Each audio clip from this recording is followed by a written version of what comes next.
Hey everybody, Scott here for the Helix channel. It is Tuesday, and today I have taken a request again, because this week is all tutorials, and I'm taking your requests on what you'd like to cover, or for me to cover, in the tutorials. Yesterday was the IR DSP cab controversy. It's not controversial at all. They're basically about the same, but if you use the 1024 sample rate IRs, which I always do, you can fit an extra thing in there if you need it. I don't ever need it, so not a big deal. Today, I'm going balls deep into the LA Studio comp and demonstrating all of the parameters and explaining how they work together, and how I use them.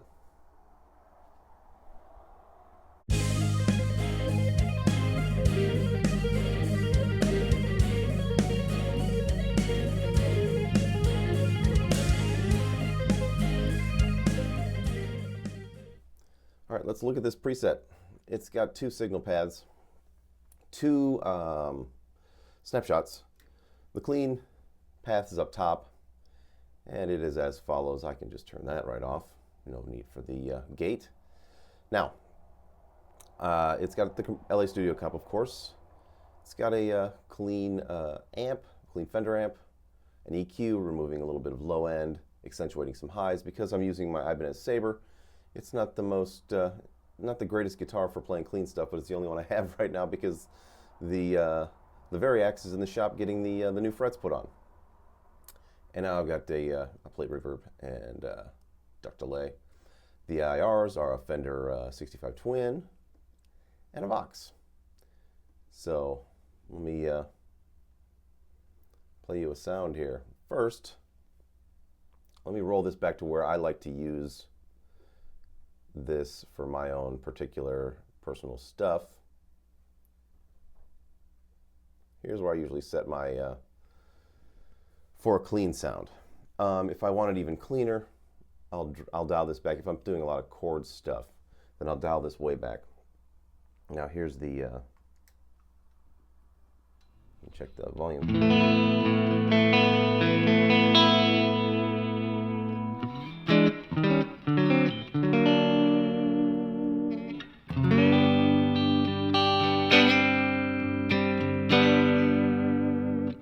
Cool. Now, let's go through the individual parameters here. The peak reduction, really, if you roll it all the way off, you're just getting the straight amount of the guitar straight through, as far as attack. To accentuate that, let's turn off or bypass the effects temporarily. We'll come back to them later.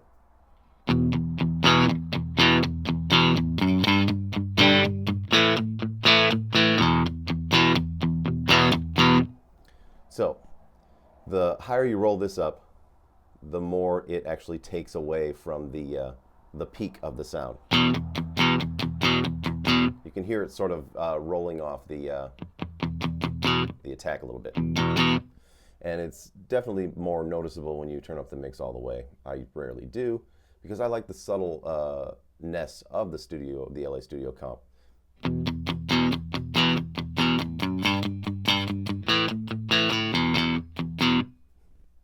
Tell the difference between that and that. It must be difficult to tell with the microphone on. Shit, I forgot that I've got my mic on here.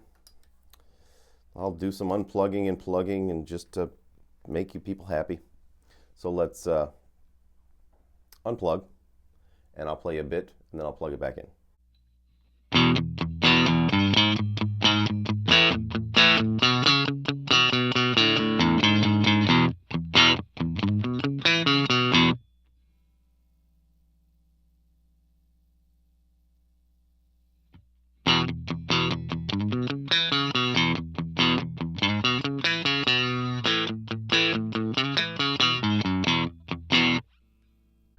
So you can tell that the peak reduction rolls off the attack. The emphasis is the most subtle of all the controls. The type compressor limiter, I never use the limiter. I like the sound of the compressor better, so I don't even bother with that.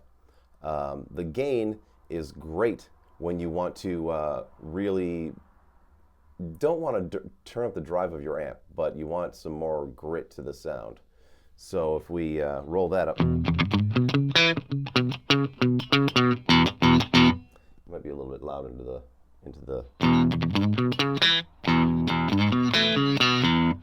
Let me unplug it again.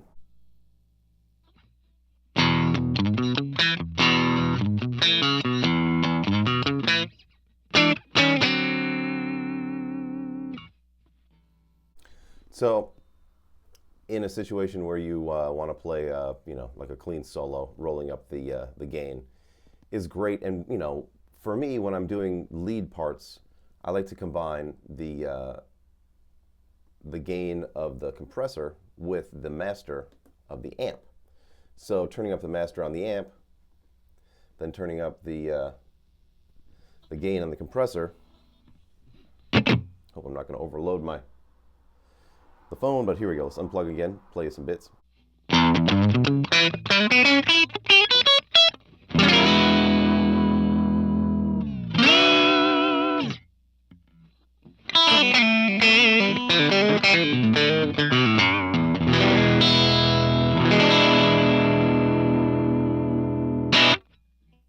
And that's a way to, you know, just give you some more sustain when you're playing leads, especially with clean stuff. And let's go down to let me roll this back to where I would normally have it, just to have it that way when I save this preset for you. Oops, 5 and 5, 5. Now you can leave those at 10, doesn't really matter. They're still totally clean. And you know, you might want to hear it with these on.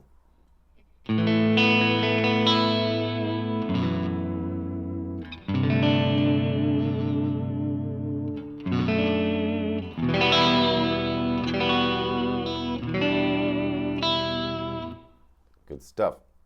So let's get on to the crunch. And what I've done is to, and this is just a fun tip for building presets.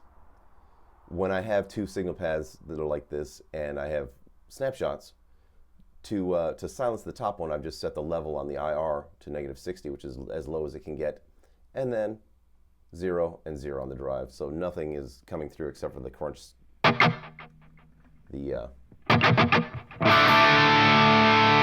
The crunch path is now in full effect. So let's go down here, show you how I like to use the compressor with heavy stuff. And here's some fun tricks. Like, let's turn this stuff off again.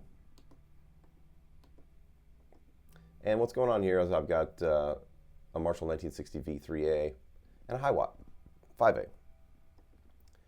Some EQ again to remove some bottom end and accentuate some highs a little bit. The Brit 2204, which is JCM 800.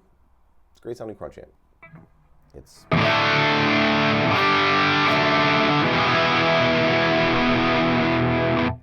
good stuff. So now, when if you want the amp to be really just bright, punky, punk rock in your face, roll the peak reduction down, roll some gain up. You can, you know, these can go to 10 and 100%. This is a very subtle compressor.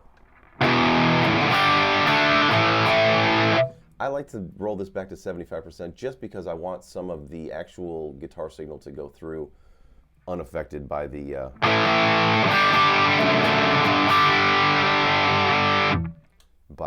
compressor. That's just my thing.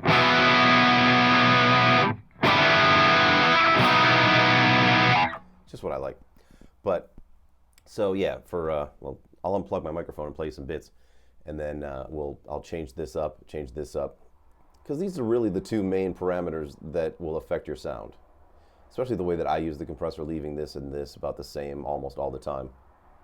Sometimes I'll roll them up to 8.5 and 85. It's, like I said, super subtle, but these two really make all the difference. So let's unplug here.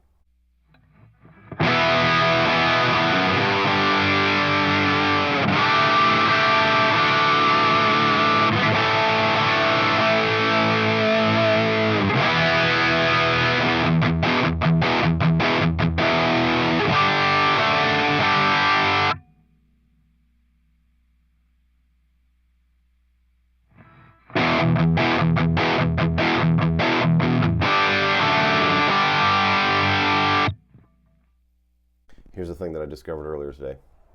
When I was monkeying around with this, cranking up the peak reduction will give you a really great Barracuda sound.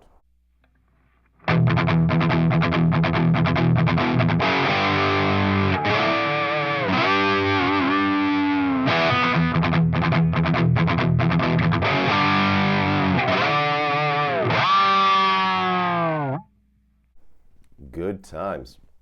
It just takes off the edge of the attack and really gives you that sort of 70s sounding kind of guitar. Now, the thing that I love, and this is, also true with the clean, and it's one of the things I really love about the, I'm going to turn these back on because I want to demonstrate some bits here. And the using the master and the gain on the compressor for my leads. Now, what I like to do also is control them with the expression pedal.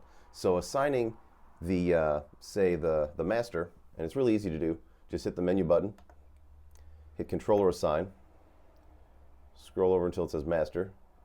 I always use expression pedal 2 because that's the default setting of the expression pedal, so it's always ready. And we're here at 5.5.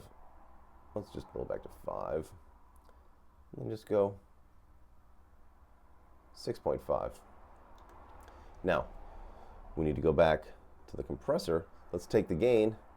Also hit the menu, then controller assign. We want the gain, expression pedal 2. We were at 6.2. Let's go up to 6.9. Save it. Now, when you'll see the gain goes up when I push the expression pedal forward.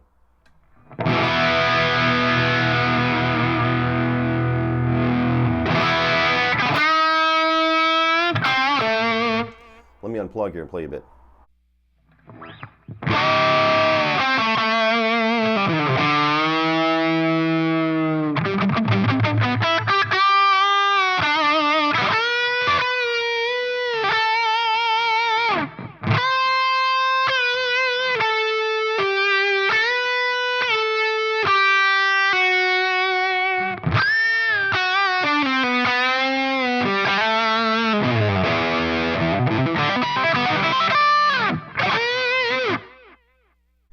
You just get a lot more sustain out of it. And for me, for my leads, I roll this up to about 7.2 almost every time.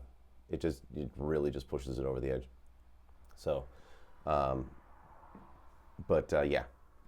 Now that's how I use the LA Studio Comp, and I think that it's really subtle and effective and doesn't squeeze too much. You can make it squeeze a little bit by cranking up the peak reduction. I normally would not. I would roll this back to about 6.6, just for my standard stuff. These would be my standard settings for a crunch setting. And then it would go from 6.2 up to, well, let's change that, up to 7.2 for leads, just to get some extra crazy amount of gain. I would also probably raise the amount of drive as well, up to about 5, and then you just get unlimited sustain. It's awesome. Oh, good times, people. There you go, everybody. Good times. Please subscribe, share, like, all that shit. Go to my website. That's where you can download all of my free sets. I'll even put the LA Studio Comp preset up there. Just for fun. Knock yourself out. And you can mess around with it yourself. How's that? All of my free sets are on there. All of my presets, if you want to purchase any, they're on there as well. And it really helps. If you purchase my presets, it keeps me going. Keeps me paying my bills, my doctor bills. Oncologists aren't cheap. I'm actually visiting him in a few weeks again, I think. Yeah, it's for my, I do a 3-month where I just go in and meet with the doctor, and he feels me up a little bit, checks my lymph nodes to see if they're smaller, larger, feeling. Every 6 months we get new scans so we can actually see them. But he can get a pretty good idea pushing and touching. It's creepy. No, it's fine, but it's expensive. So purchasing my presets really helps. Thank you. I will be back tomorrow with a Name That Riff. Not related to any preset package. Oh, I'm going back to my roots. Just doing fun riffs, making you guess them. This one's going to be a deep one, people, so gird your loins. I will see you tomorrow. And until then, rock on.